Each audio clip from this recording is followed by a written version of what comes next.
Yeah, thanks, Brendan. I was wondering if it was my network, and so okay. All right, thank you so much. So first of all, congratulations again to the project teams as they evolve through the three phases, the very able project leaders, and to ACIAR for funding such a brilliant long-term project. And the achievements, I mean, we've heard so much over the last 3 days, and we've been reading stuff.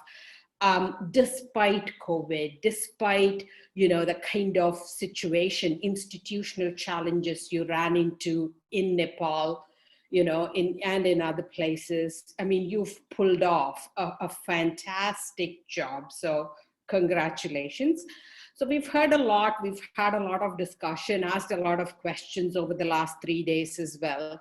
So I'll just focus on a few high level, observations and maybe questions for you to think about as you finalize your report, but also plan on your next steps. So where do we go from here?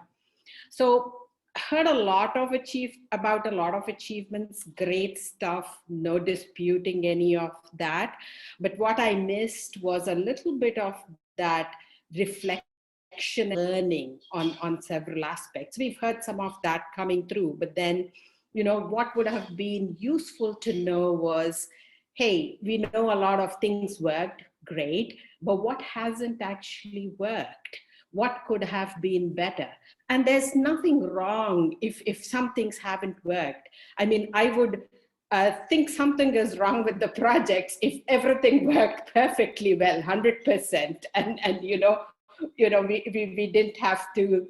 I mean, it's not just about. I know COVID gave us some setbacks, but even beyond that, even if everything were normal, not everything goes perfect or to plan in projects. So, and as in the interest of learning, in the interest of how we design future projects, I think it would be useful to get some more reflections on that, on the various aspects.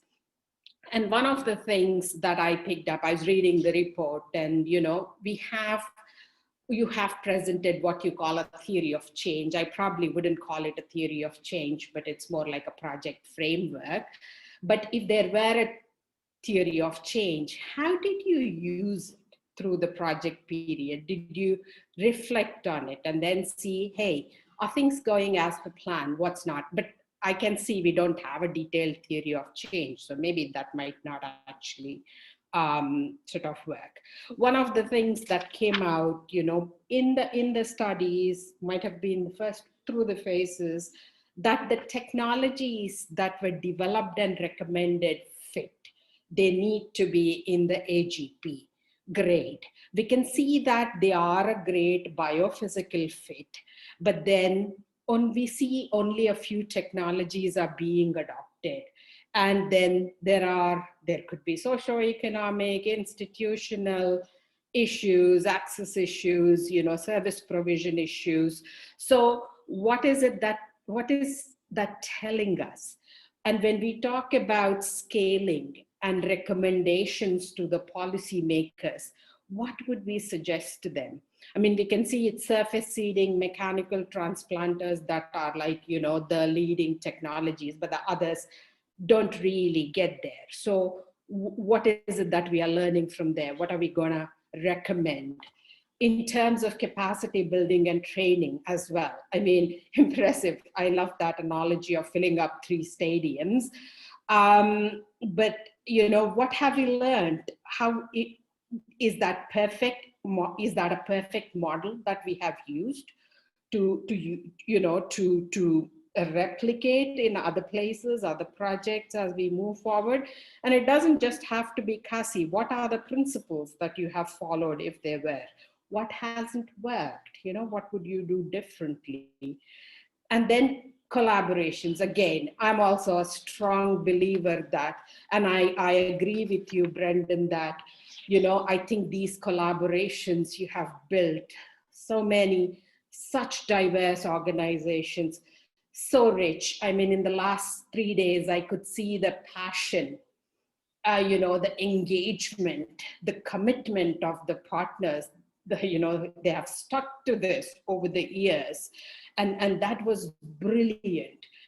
And so at the same time, to have achieved that, what did it take? What's beneath the surface?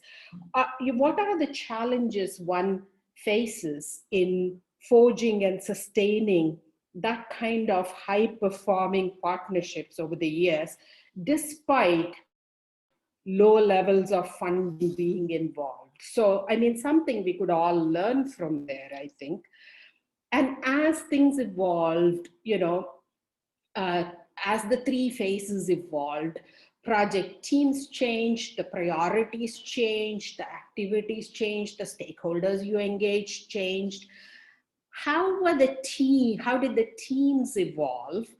How did you build their capacity, their adaptive capacities to these changes? How do you, I'm looking at some reflections on project management itself. I think that would be useful. And then in terms of the innovation platforms, which is something I've worked on for several years, easier said than done. And then you have established that, yes, you've established some good ones and think you have built-in principles for sustainability. Well, questions I have is, do the platforms themselves need to sustain, or is it that spirit of collaboration and networking and coming together to address a problem and find solutions jointly? Is that what that needs to sustain? And one of the things that I've seen across different contexts, Africa, Asia, is that inclusiveness of innovation platforms. You seem to have pulled it off quite well. How did you make these innovation platforms gender responsive and going beyond participation of women, not just ticking the box about we have women participating, we have women members, but how are they benefiting? And then the other major challenge we've always faced with IP innovation platforms is this whole thing about scaling them. Very resource intensive, facilitation intensive process. You need the right people to be driving that on the ground. But at the same time, often projects don't have resources, or if we expect the governments to follow that approach or principles, would they be able to do it? Would they have the human and financial resources to do it? So that's another question that we probably need to think about. Manohara talked quite elaborately about the equity issues, and I won't repeat that, but you've come up with a very useful set of typologies that I've seen in the document that I think it was Peter who shared it yesterday. So how can we use that useful set of typologies that you have developed to run through the rest of the analysis that you can do with the data sets that you have? And the one last thing I would like to say is about, I'm as I was saying, I really congratulate ACIR. I'm very appreciative. Long-term projects like these are so hard to come by these days. If anything, projects are becoming shorter and shorter. It's gone from 5 years to 4 years to 3 to 2, and they want miracles to happen overnight. But then there is something to say about these projects you've built on. You started with the technologies, then built on them to see how you could embed them in the farming families, communities. Then how do you institutionalize? How do we get to scaling? Okay, the process might be incomplete, but you've shown a way here on how to do these things and how it is important to have these long-term projects to actually make a difference, and also come up with this very high quality, significant scientific outputs that we have come up with. What can we tell the other donors? What can we recommend? What kind of lessons can we convey to demonstrate to other donors and say, hey, let's be reasonable, let's be practical, let's be realistic and see, what kind of projects need what kind of durations and support. So think of that as well. So going beyond just the kind of outputs that you have planned or the reflections to come in your report. So go beyond the bit, the stuff that you have, but also look at the project management and the broader issues that would be of interest to donors and, other projects and researchers and development agencies, etc. Thank you.